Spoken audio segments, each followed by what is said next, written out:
Donc j'ai rencontré ce jour-là un nouveau médecin, un nouveau neurologue qui, qui m'a vu en tant que, voilà, en tant que patient, en tant que malade. Ce jour-là, il a très vite vu au final, ce qui n'allait pas trop, c'était pas seulement le corps, mais surtout l'esprit. Mon esprit était en train de lâcher, c'est-à-dire que je voulais plus me battre. Et j'ai envie de dire, il m'a remis les gants, il m'a réenfilé les gants sur la main. Il m'a donné cette volonté de me battre et il m'a dit, ce jour-là, voilà, je lui ai évoqué mes désirs d'aller dans la recherche médicale, de travailler sur ma myopathie. Et voilà, il m'a tendu une main en me disant, bon voilà, j'ai un laboratoire ici qui travaille sur les myopathies, envoie ton CV.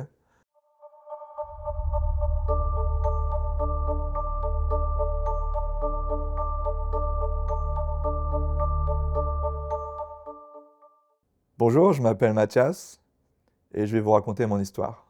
Alors aujourd'hui, je vais très bien, dans un corps meurtri par, j'ai envie de dire, 35 ans de maladie, mais aussi 35 ans où je n'ai fait que poursuivre et ensuite réaliser mes rêves. Euh, donc c'est un corps qui a vieilli, mais qui est aussi marqué par les victoires.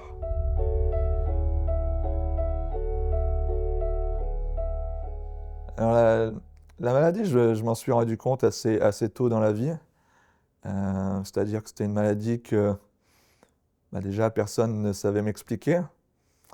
Et bon, j'avais euh, les, les idées, les rêves d'un gamin, c'était de jouer au foot. 98, finale de la Coupe du Monde, on la gagne. 2000, championnat d'Europe, on gagne. Et donc moi, j'avais qu'une envie, c'était de jouer au foot et de gagner. Et je me suis très vite rendu compte que ça allait pas être possible. Ou bon, quand la première fois j'ai commencé à jouer sur un terrain de foot, voilà, j'avais revêtu le, le costume de l'équipe de France et j'ai vu que le ballon allait trop vite. Pour moi, ce jour-là, j'ai vu qu'il allait à droite à gauche et au final, pendant tout le match, j'ai jamais touché le ballon. Et à 10 ans, voilà, c'est des rêves qui se sont évanouis en une fraction de seconde. Et c'est là où mon monde à moi avait changé.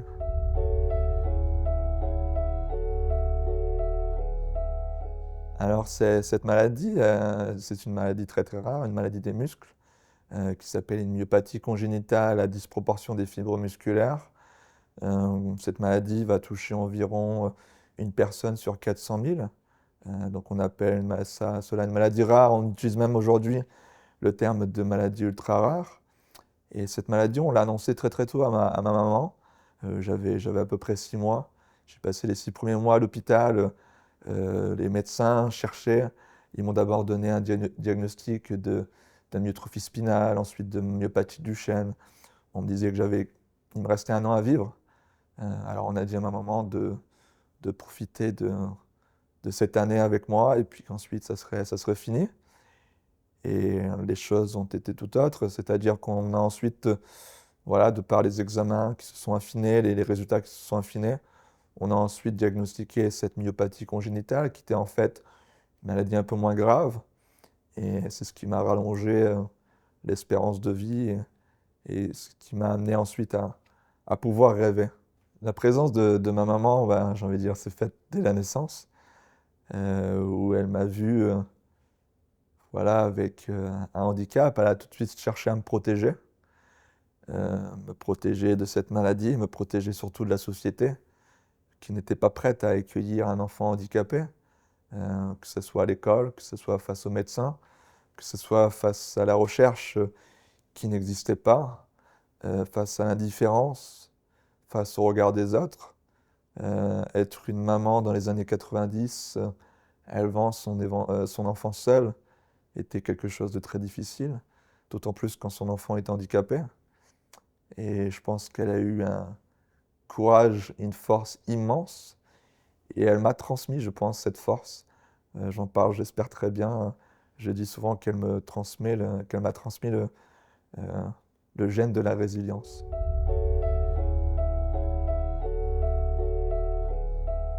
Oui, la maladie a commencé dès mon premier cri, à ma naissance. Premier symptôme qui était une faiblesse musculaire, on appelle ça une hypotonie. Une hypotonie musculaire. Et, et de là, il a fallu combattre un corps qui ne voulait pas de moi, un corps qui me fait souffrir, un corps qui me fatigue à chaque minute. Le fait de parler, de respirer maintenant, me fatigue, m'entraîne des douleurs. Euh, et, et malheureusement, et j'ai envie de dire, le combat de boxe qui est en train de jouer là, vous le voyez peut-être pas, mais il se passe dans ma tête. C'est-à-dire que là, ce que je vois devant moi n'est pas une personne, mais ce que je vois, c'est la maladie qui me tape tous les jours. Et voilà, elle ne demande pas mon avis, c'est-à-dire qu'il y a des jours où je vais être plus fatigué, d'autres jours où ça va aller un peu mieux. J'ai pas le choix. Et c'est-à-dire que j'ai pas le choix non plus de batailler contre elle, sinon, j'ai envie de dire, la maladie, c'est marche ou crève. Soit vous vous battez, soit vous abandonnez. J'ai fait le choix de me battre.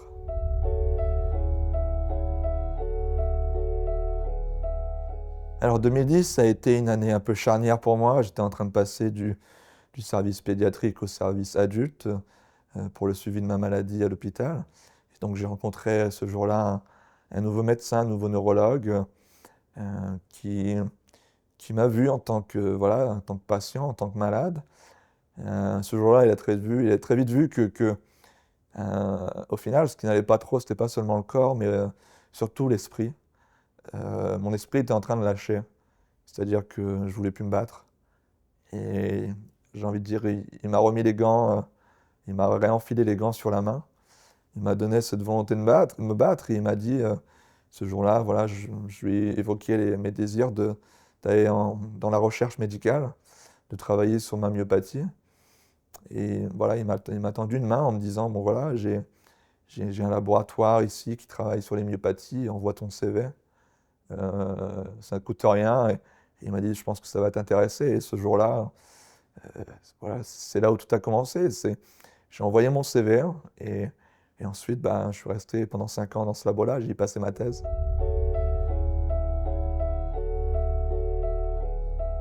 Oui, la maladie, j'ai envie de dire, m'a permis d'avoir peut-être des facultés que d'autres n'ont pas. Euh, C'est-à-dire qu'à l'école, j'avais beaucoup de mal à suivre et, comment dire, à écrire, à la prise de notes, et j'ai dû développer une mémoire photographique à la place, donc je devais écouter au lieu d'écrire. Et c'est ce qui m'a permis ensuite d'utiliser cette mémoire dans pas mal de choses, euh, par exemple voilà, dans mes études universitaires, ensuite dans mon travail. Et c'est ce qui me permet d'accumuler énormément d'informations en très très peu de temps, de les retenir. Alors on peut se dire que c'est bien, mais il y a aussi, j'ai envie de dire, l'envers du décor, c'est-à-dire que je retiens aussi énormément les éléments négatifs, c'est-à-dire les souvenirs douloureux qui restent.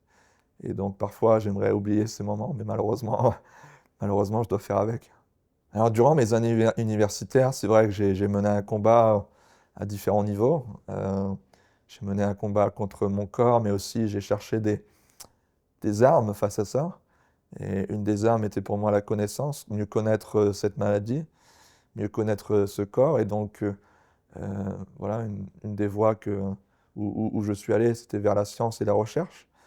Et donc, j'ai passé 8 ans à étudier la biologie, le corps humain, les myopathies, à l'université de Lille. J'ai intégré un laboratoire qui m'a permis ensuite de faire une thèse sur également le muscle, les myopathies. Et donc, c'était pour moi une forme de combat, une forme voilà, aussi de résilience face à la maladie, c'est-à-dire j'étais en train de m'armer sans le voir, mais de m'armer face à la maladie.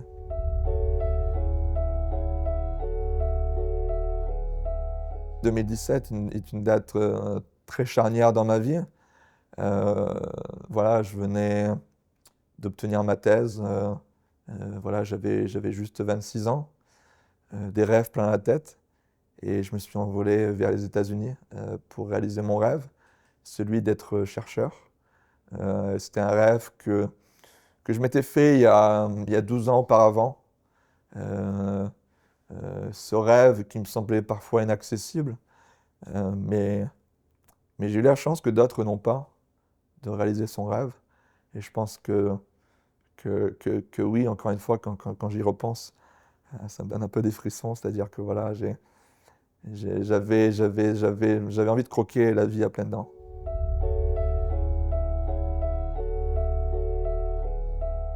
Alors en 2019, j'ai aussi croisé un autre regard n'était pas celui du handicap. J'étais avant tout venu à Boston pour être chercheur et je ne m'attendais pas à trouver l'amour sur place. C'était aussi une forme voilà, de mise en avant et entre guillemets, de me mettre à nu et d'exposer ce handicap à d'autres. Euh, et ça a été aussi quelque chose pour moi de très très difficile parce qu'il fallait avant tout, j'ai envie de dire, si on veut aimer quelqu'un, il faut avant tout s'aimer soi-même pour être capable de le faire. Et voilà, j'ai dû accepter, c'était une forme de maturité pour moi, et c'est là où j'ai rencontré Sarah, avec qui je suis depuis maintenant plus de 6 ans, euh, qui m'a également apporté énormément de maturité concernant mon regard sur mon propre handicap, de l'accepter. Et je retiendrai toujours quelque chose qu'elle me dit très très souvent d'ailleurs, c'est de choisir mes combats. C'est-à-dire que malheureusement, je ne peux pas combattre tout. Le combat d'une vie, ça a été de combattre ma maladie, ça a été de combattre la société, les préjugés. Malheureusement, tout ça euh, peuvent détruire une personne. Elle m'a dit surtout, choisis tes combats, les combats qui te tiennent le plus à cœur. Et c'est ce que je m'efforce de faire aujourd'hui.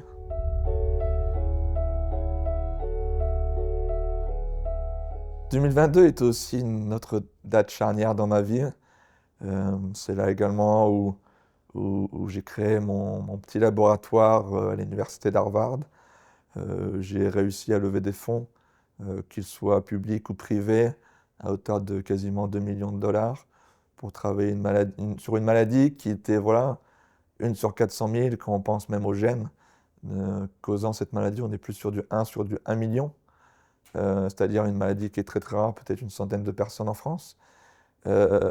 Mais de par ma ténacité, ma curiosité, j'ai réussi à faire ce que personne n'a pu faire auparavant, c'est-à-dire de travailler sur sa propre myopathie dans son propre laboratoire avec ses propres employés qui travaillaient 100% de leur temps là-dessus. Et c'était encore une fois un nouveau rêve qui était voilà, devenu vrai.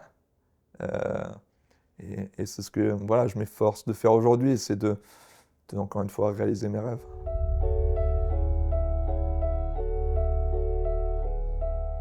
Alors 2023 a été aussi une nouvelle étape dans mon combat, c'est-à-dire d'ouvrir ce combat aux autres. Je me suis voilà, rendu compte que au final, mon histoire allait peut-être au-delà, au final, au-delà de la mienne. Euh, et j'ai très vite compris que mon récit, mon parcours pouvait éveiller d'autres parcours. Euh, j'ai notamment, dans mon laboratoire, j'ai par exemple employé d'autres personnes en situation de handicap. Et c'est là où je me suis dit aussi que mon parcours pouvait inspirer d'autres parcours et que voilà, qu'on devait donner le choix aux personnes et les moyens que ces personnes puissent vivre leurs rêves. 2023 a été, voilà, encore une fois, une année charnière où j'ai voulu exposer au monde mon histoire, mais également aussi transmettre, j'ai envie de dire, des valeurs. Euh, Par exemple, j'ai créé cette année-là le Téléthon à Boston avec la communauté française là-bas. Et l'idée était avant tout de transmettre, au-delà de récolter des fonds. Et j'ai énormément travaillé avec les écoles. J'ai compris que éduquer le regard euh, à la différence, au-delà du handicap, éduquer le regard est très très important dès le plus jeune âge, parce que les enfants d'aujourd'hui seront les citoyens de demain, et c'est eux qui changeront la donne concernant le handicap. Et je vais vous le dire franchement, aujourd'hui, changer le regard des adultes est impossible. Et je me dis que la solution viendra avec la nouvelle génération qui vient.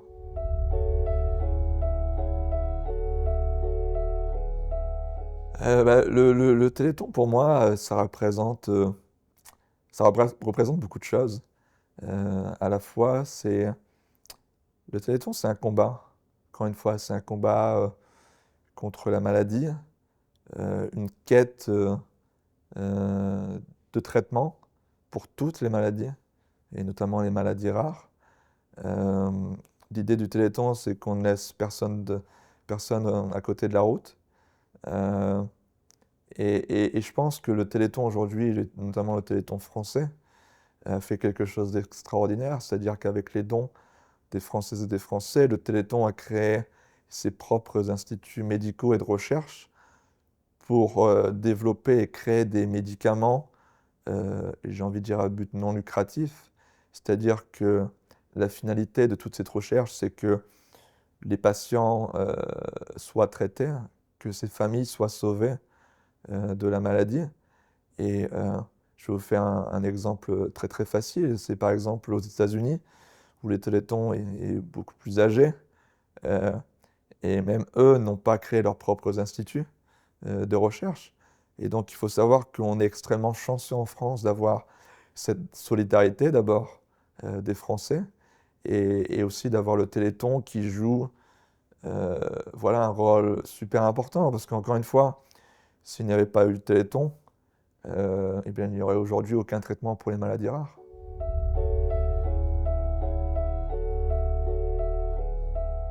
Alors, le Téléthon a joué une grande part dans ma vie. Euh, Ils m'ont voilà, vu grandir. Je dis toujours que je suis un enfant du Téléthon. Né en 1990, le Téléthon avait à peine 3 ou 4 ans. Ils m'ont vu grandir en tant que malade, ils m'ont vu grandir en tant que chercheur. Et il y a eu justement une année charnière aussi dans cette maturité. C'est-à-dire en 2015, j'ai fait une visite des laboratoires de la FM Téléthon et notamment du Généthon lors d'une journée des familles organisée par l'association. Là-bas, pour la première fois, j'ai rencontré un laboratoire, j'ai rencontré des chercheurs qui me donnaient notamment un discours très très différent des médecins. C'est-à-dire, pour la première fois, on ne me disait pas non, la maladie progresse, on ne peut rien faire. On me disait non, on va travailler sur votre myopathie, on va trouver un traitement. Pour la première fois, des chercheurs me donnaient un espoir de guérison. Et je voyais, du coup, je voyais la blouse blanche plutôt comme une cape de super-héros, la cape de Superman. Et j'ai voulu devenir ces personnes-là. J'ai voulu devenir, entre guillemets, super-héros qui allait sauver des vies. Et à la sortie de cette visite, j'ai rencontré l'ancien président de la FM Téléthon, qui est Bernard Barato. Et au détour voilà, de cette conversation, je lui ai dit que je voulais être chercheur à la suite de cette visite. Et là, il me dit, écoute-moi, va chercher tes diplômes et rappelle-moi parce qu'on a besoin de chercheurs et on t'embauchera. J'avais 15 ans et des étoiles plein les yeux parce que pour la première fois, quelqu'un m'écoutait et quelqu'un voulait me donner une chance. Et donc, je me suis raccroché à cette petite branche le plus possible. Et c'est ce qui m'a fait devenir chercheur ensuite. Je définirais le Téléthon comme une mise en lumière des maladies, des malades eux-mêmes, parce que souvent on essaye de nous cacher ou on se sent indifférent dans la société. Pour la première fois, chaque année, on est mis en avant. On parle souvent du Téléthon comme un 14 juillet en hiver. C'est très vrai parce que c'est aussi fêter la vie le plus possible, ces petits moments de bonheur. C'est aussi le moment où on se rassemble tous. Le Téléthon, c'est une grande famille. Peu importe où on est sur cette planète, même à Boston, on ressent le Téléthon quand il est présent chaque année au mois de décembre. Donc non, c'est vraiment une grande famille qui nous permet d'avancer tous ensemble.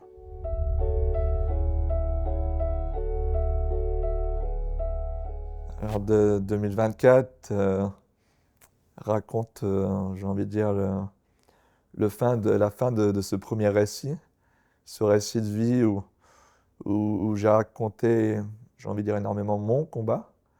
Euh, mais aujourd'hui, j'ai envie de laisser la place aux autres pour qu'ils racontent leur combat. C'est aussi le but de mon histoire, c'est que cette histoire puisse se refléter aujourd'hui dans un autre miroir, euh, celui qui est peut-être voilà, vécu différemment par d'autres personnes, des personnes qui peut-être sont dans des situations plus difficiles, peut-être aussi changer le regard du monde sur le handicap, souvent vécu comme quelque chose de négatif, alors que le handicap finalement c'est d'être capable de faire les choses différemment et que cette différence peut être un plus dans une société qui a besoin d'avancer, qui notamment innove et progresse très très vite. Et je pense qu'aujourd'hui, on ne demande pas à la vie des personnes handicapées. Et je me dis que l'humanité tout entière irait beaucoup mieux si demain, elle écoutait ces personnes qui ont des idées différentes, des idées qui peuvent faire avancer le monde. Alors j'espère qu'aujourd'hui, de par cette histoire, d'autres naîtront et qu'elles aillent encore beaucoup plus loin que la mienne. Alors oui, oser croire, oser aimer, j'ai envie de dire même oser combattre. Euh, c'est des mots très puissants et j'ai envie de dire que voilà, on a qu'une vie. Euh, c'est dans cette vie où il faut euh, voilà, réaliser le plus de choses possible. Euh, et je pense qu'en tant que personne en situation de handicap, on a aussi un devoir de transmettre cette force euh, à d'autres qui en ont besoin. Et encore une fois, c'est à nous aussi de tendre la main aux autres quand ils en ont besoin.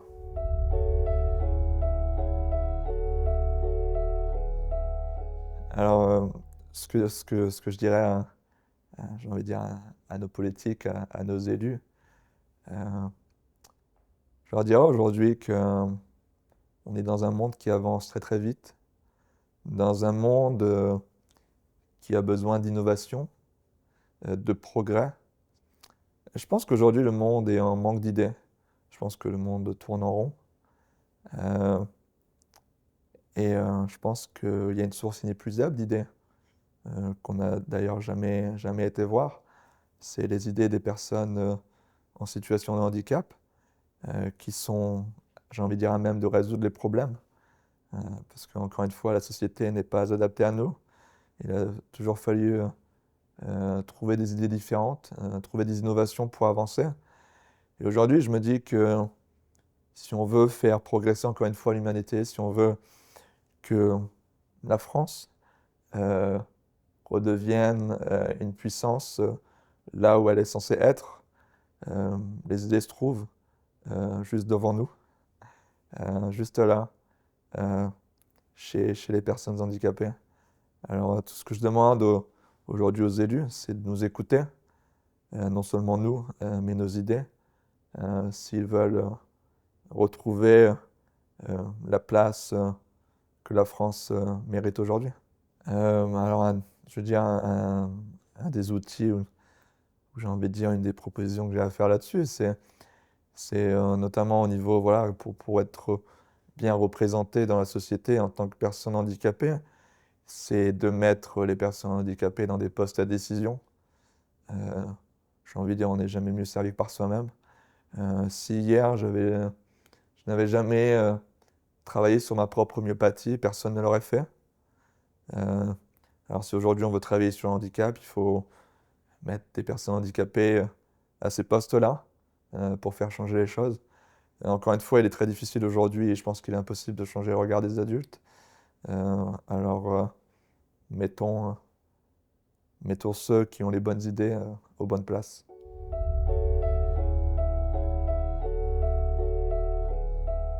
Alors qu'est-ce que je dirais à moi petit? Je lui dirais, je dirais n'aie pas peur. N'aie pas peur. Je lui dirais fonce.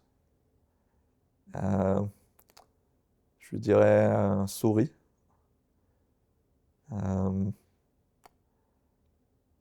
et ouais, je lui dirais d'aller le plus de l'avant possible, de vivre la vie comme tu as envie. Et malheureusement, le handicap, on essaye souvent de se censurer. On n'ose pas, on ne se sent pas écouté. Euh, et malgré tout, je me dis qu'il ne faut pas se mettre de barrières parce que la société nous en met déjà beaucoup. Et je lui dirais non, d'aller à fond.